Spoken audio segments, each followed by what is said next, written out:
Bismillahirrahmanirrahim. Assalamualaikum warahmatullahi wabarakatuh. Alhamdulillahi rabbil alamin, wassalatu wassalamu ala asyrafil mursalin sayyidina wa maulana Muhammadin wa ala alihi wa ashabihi ajma'in. Ashhadu an la ilaha illallah wahdahu la syarika la waliyus salihin wa asyhadu anna Muhammadan abduhu wa rasuluhu as-sadiqul amin. Ya ayyuhalladzina amanu taqullaha haqqa tuqatih wa la tamutunna illa wa antum muslimun. Allahumma 'allimna ma yanfa'una wanfa'na bima 'allamtana wa zidna ilma. Amma ba'd. Jamaah salat subuh Masjid At-Taqwa Indo As-Sakinah rahimakumullah. Alhamdulillah, puji dan syukur kepada Allah Subhanahu wa taala atas segala limpahan nikmat yang Allah karuniakan kepada kita. Kembali kita dipertemukan dalam majelis yang mulia ini dalam pembahasan tentang keyakinan dan akidah kita. Mudah-mudahan menjadi benteng bagi kita dari penyimpangan-penyimpangan dan pelanggaran-pelanggaran terhadap akidah kita. Salat dan salam marilah senantiasa kita ucapkan, kita sampaikan untuk Nabi kita sallallahu alaihi wasallam. Allahumma salli wa sallim wa barik ala Muhammad. Kita berharap kita semuanya mendapatkan syafaatnya pada hari kiamat kelak, dan kita juga berharap kepada Allah di mana kita juga mendapatkan izin untuk bisa meneguk Telaga Kautsar yang telah Allah sediakan bagi baginda kita sallallahu alaihi wasallam. Kita lanjutkan pembahasan pagi ini, pembahasan atau pertanyaan yang ke-180, yaitu tentang hukum perdukunan. Hukum tentang perdukunan. Muallif kitab menjelaskan al-kahin huwa tawaghit atau hiya min at-tawaghit. Dukun itu adalah bagian dari taghut. Dukun itu adalah bagian dari taghut. Taghut apa? Taghut adalah sesembahan yang ada selain Allah Subhanahu wa taala. Seluruh sembahan di dunia ini selain Allah disebut dengan taghut. Jamaknya tawaghit. Wahum awliya'us syayatin. Para dukun itu adalah wali syaitan. Alladzina yuhuna ilaihim, mereka ini membisikkan sesuatu kepada mereka. Syaitan membisikkan sesuatu kepada para dukun, kepada dukun-dukun yang ada. Jadi mereka ini adalah partner, kawan, bagian dari kelompok taghut itu sendiri. Dan para dukun adalah wali-wali dari wali syaitan, yang mana syaitan adalah tempat sumber informasi yang ada sama dukun. Sebagaimana Allah gambarkan, wa innasyayatina la yuhuna ila awliyaihim. Sesungguhnya para syaitan mereka membisikkan kepada wali-wali mereka. Siapa wali mereka? Itu para dukun. Mereka mencuri pendengaran berita dari langit, kemudian nanti akan mereka tambahkan berita itu, kata Rasul sallallahu alaihi wasallam, dengan 100 dusta. Bayangkan. Jadi informasi dari langit dicuri, kemudian disampaikan ke dukun. Penyampaian tersebut diikuti dengan 100 dusta. Jadi tidak ada yang namanya informasi yang disampaikan dukun itu benar, karena sesungguhnya informasi itu adalah dari syaitan. Allah juga katakan dalam ayat lain, hal unabbi'ukum ala man tanazzalu syayatin tanazzalu ala kulli affakin athim yulquna as-sam'a wa aktsaruhum kadzibun. Di sini Allah mengatakan, memberitahu kepada kita, kepada siapa syaitan itu turun. Kepada siapa syaitan itu turun memberi berita. Ya, mereka turun kepada setiap yang pendusta dan berdosa. Affak itu sama dengan orang yang berdusta. Athim, orang yang pendosa. Mereka mencuri pendengaran, melalui pendengaran mereka mencuri berita, dan kebanyakan mereka itu kadzibun, mereka adalah pendusta. Jadi Allah sendiri yang menyebut syaitan itu para pendusta, yang menyampaikan berita kepada dukun juga dusta. Makanya dalam hadis Nabi kita sallallahu alaihi wasallam dijelaskan di sini, ketika ya satu mendapatkan berita, satu dari makhluk tersebut mendapatkan berita, kemudian kata Nabi kita sallallahu alaihi wasallam, fayulqiha ila man tahta. Berita itu disambungkan kepada teman yang ada di bawahnya lagi. Tsumma yulqiha al-akhar. Berita itu pun disambungkan. Jadi beritanya berantai. Yang pertama mendapatkan berita disampaikan kepada yang lebih rendah. Berikutnya, terus berikutnya, sampailah hatta yulqiha ala lisanis sahir awil kahin. Sampai berita itu kepada lisan tukang sihir atau lisan seorang dukun.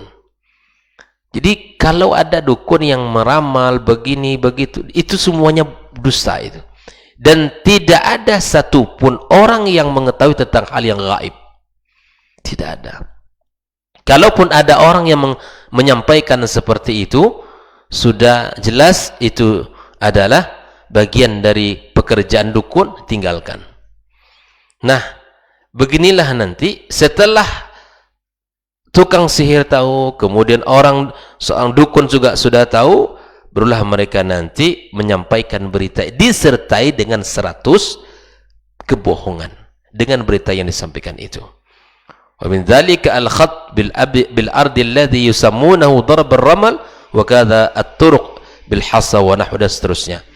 Inilah secara umum ya hukum tentang dukun. Mereka ini wali-wali syaitan yang mendapatkan berita dengan cara mencuri, kemudian berita itu disampaikan kepada yang lebih rendah, terus berantai sampai nanti kepada orang di muka bumi seperti sihir, tukang sihir atau dukun, dan mereka melakukan menyampaikan berita-berita bohong dari apa yang mereka dengarkan tersebut. Nah, sekarang bagaimana hukum mempercayai seorang dukun? Allah Subhanahu wa taala menyebutkan di dalam banyak ayatnya, di antaranya qul la ya'lamu man fis samawati wal ardil ghaiba illallah. Katakan Muhammad, ya, tidak ada orang yang tahu di langit dan di bumi berita gaib kecuali Allah. Itu sudah jelas. Tidak ada orang yang tahu kecuali Allah.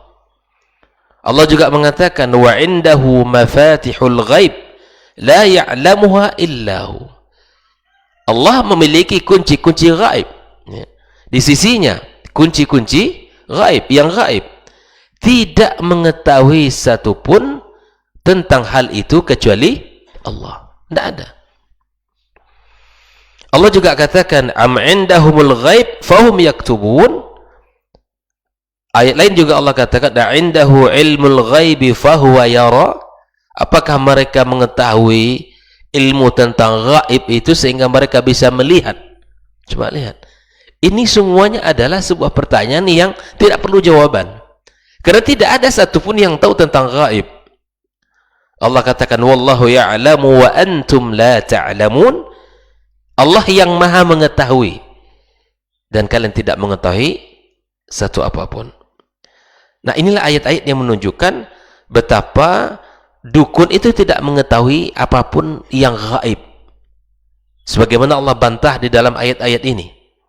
Maka kita sebagai orang beriman harus tahu ini, bahwa kalau ada orang yang informasikan ya kamu nanti meninggal di usia sekian, kamu nanti menikah dengan si fulana, kamu tidak punya anak, atau bagaimana nanti menantu saya.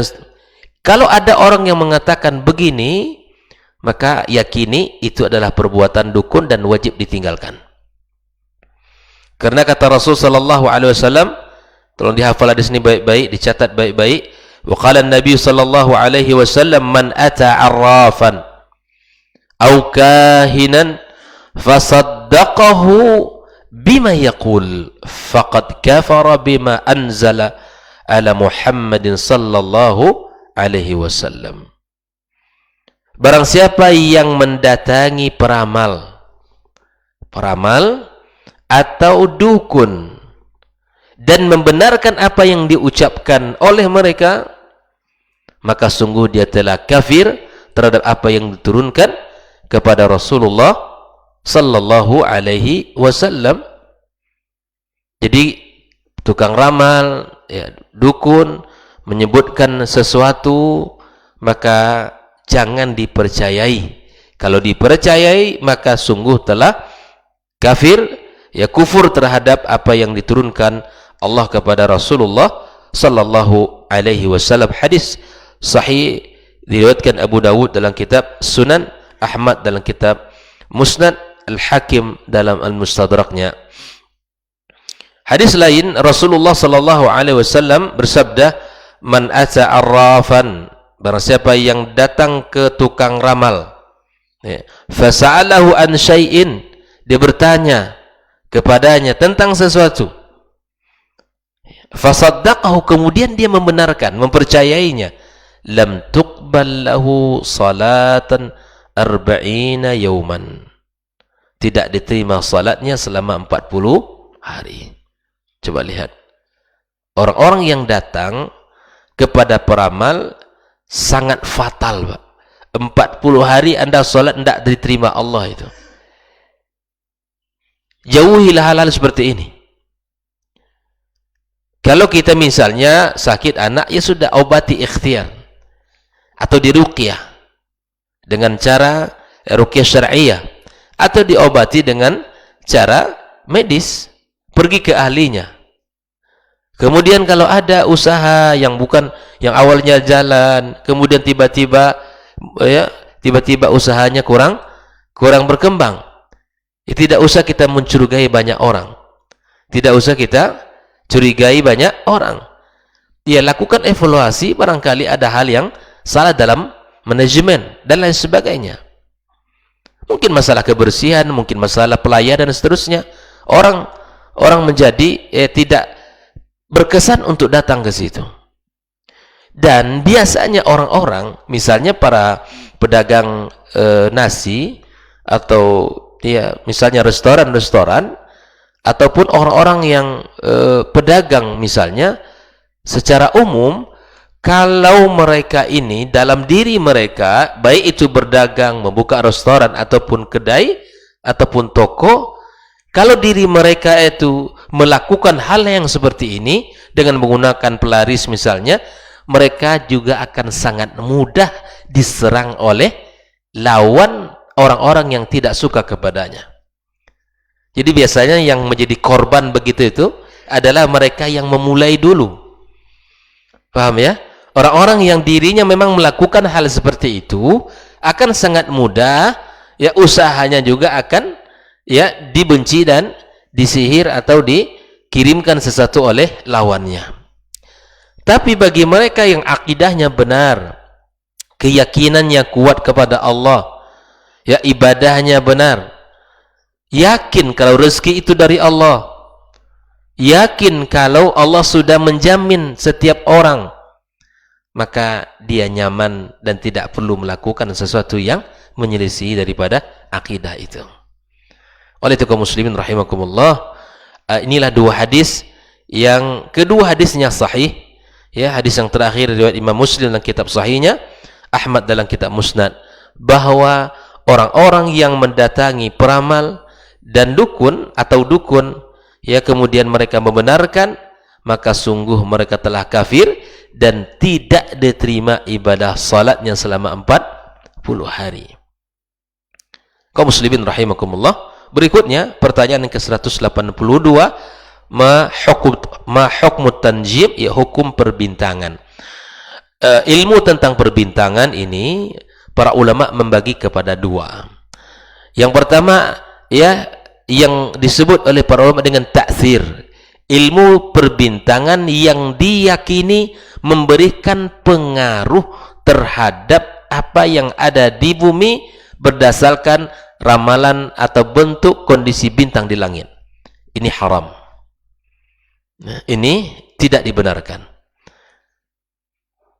Yang kedua, ilmu perbintangan yang kedua adalah at-tasyir, atau ilmu yang memudahkan kita untuk mempelajari arah angin, letak geografis, kemudian sehingga kita mengetahui, ya, muncullah ilmu hisab, kapan awal musim dingin, kapan awal musim panas, dan seterusnya. Ini dibolehkan.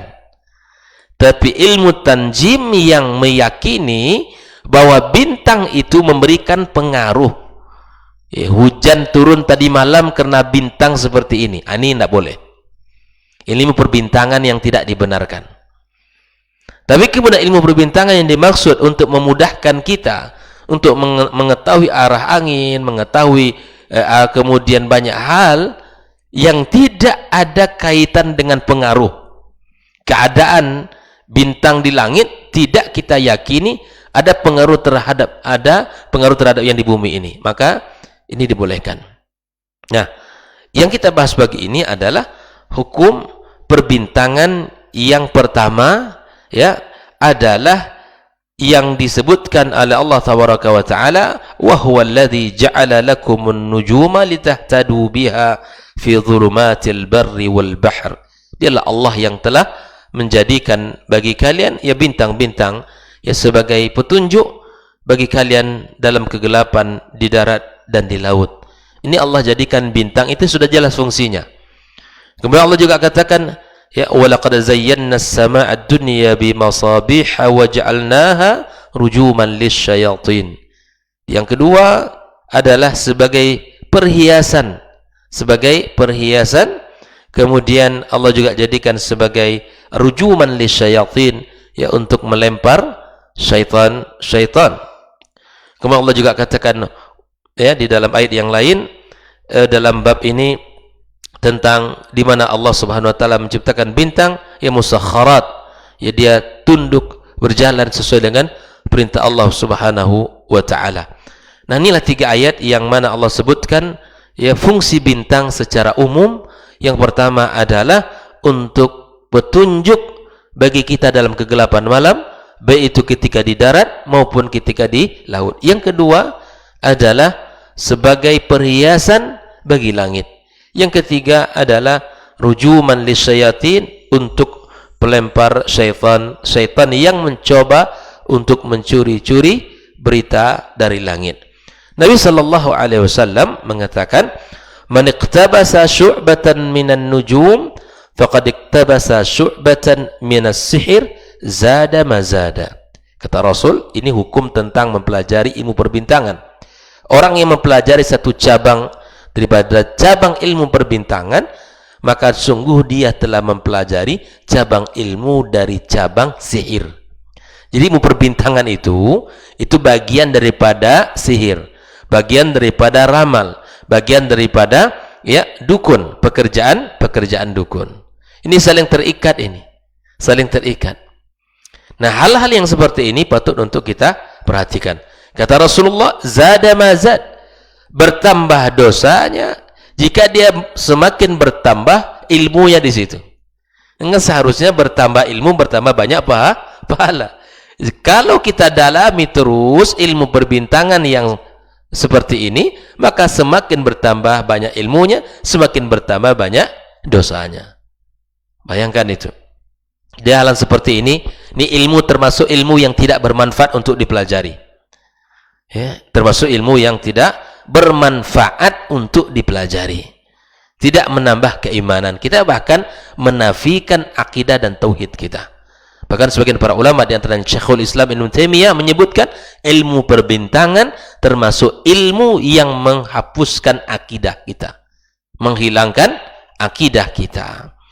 Nabi sallallahu alaihi wasallam juga mengatakan, "Innama akhafu ala ummati at-tasdiq bin nujum wa at-takdzib bil qadar." Sesungguhnya di antara hal yang aku takutkan bagi umatku, kata Rasulullah, adalah mempercayai perbintangan, ilmu perbintangan, dan mendustai tentang qadar, takdir Allah Subhanahu wa taala. Ibnu Abbas radhiyallahu taala anhuma fi qaumin yaktubuna abajad wa yanzuruna fi nujum ma ara min man fa'ala dzalika lahu 'inda Allah min khalaq. Di orang-orang yang melakukan seperti itu, kata Ibnu Abbas, yang mengira sesuatu, yang menilai sesuatu, yang melihat sesuatu berdasarkan ilmu perbintangan, maka dia tidak memiliki bagian di sisi Allah Subhanahu wa taala. Qatadah rahimahullah taala menyebutkan Allah menciptakan bintang ini dengan 3 tujuan. Yang pertama, zinatan lis-sama, perhiasan, sebagai perhiasan bagi langit, warujuman lisyayatin. Yang kedua adalah sebagai pelempar untuk syaitan.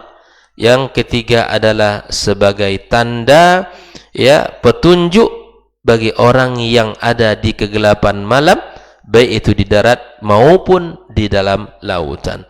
Faman ta'awwala fiha ghaira dzalik, siapa yang mentakwil dari 3 fungsi tersebut, maka faqad akhta'a, dia telah salah, wa adha'a nasibah, dia telah menyia-nyiakan bagiannya, wa takallafa ma la ilma lahu bih, dia telah melakukan sesuatu yang tidak dituntut baginya. Jadi orang-orang yang mencoba untuk mentakwilkan selain dari 3 hal itu, maka sungguh dia telah melakukan sebuah kesalahan. Kita fahami bintang itu hanya 3 fungsinya.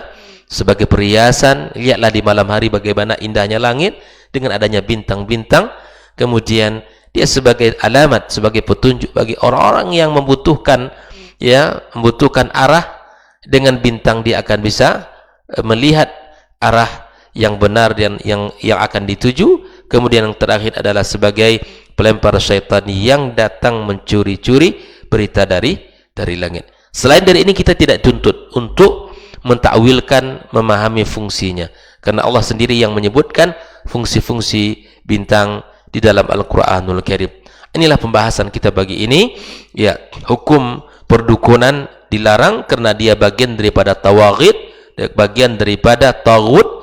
Yang kedua, hukum mempercayai dukun itu berakibat fatal, yaitu keluar dari agama Islam. Yang kedua, tidak diterima salatnya selama 40 hari. 40 hari. Kemudian yang ketiga, ilmu perbintangan. Ini adalah cabang ilmu sihir, yang siapa yang mempelajarinya maka bertambahlah dosa yang dia dapatkan. Dan bahkan Nabi SAW telah mengkhawatirkan umat ini percaya kepada ilmu perbintangan, membohongi dan mendustai qadar Allah Subhanahu wa ta'ala.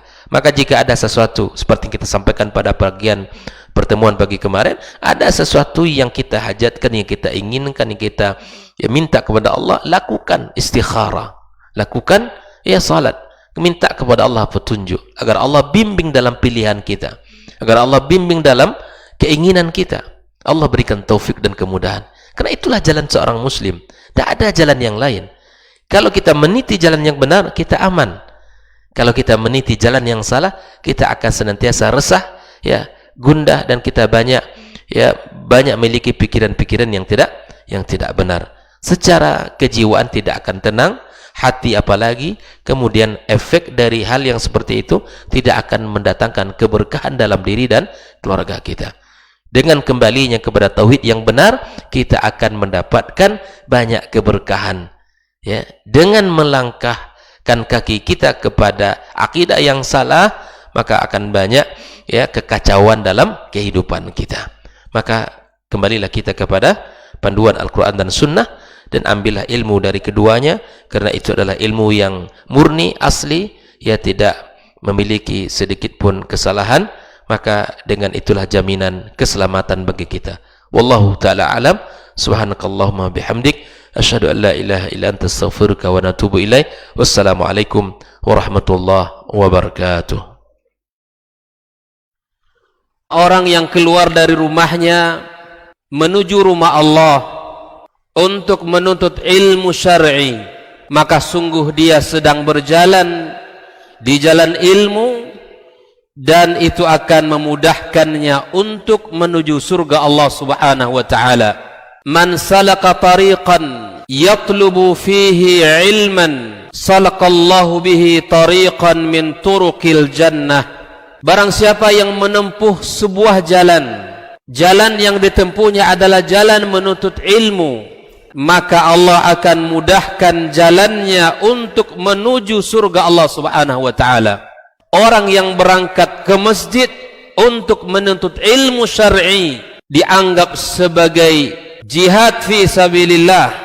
Nabi alaihi salatu wassalam bersabda, "Man dakhala masjidana hadza", barang siapa yang memasuki masjid kami ini, yakni Masjid Nabawi, liyata'allama khairan, untuk belajar atau mempelajari kebaikan, au yu'allimuhu, atau dia mengajarkan kebaikan, kal mujahidi fi sabilillah, adalah seperti orang yang berjihad di jalan Allah.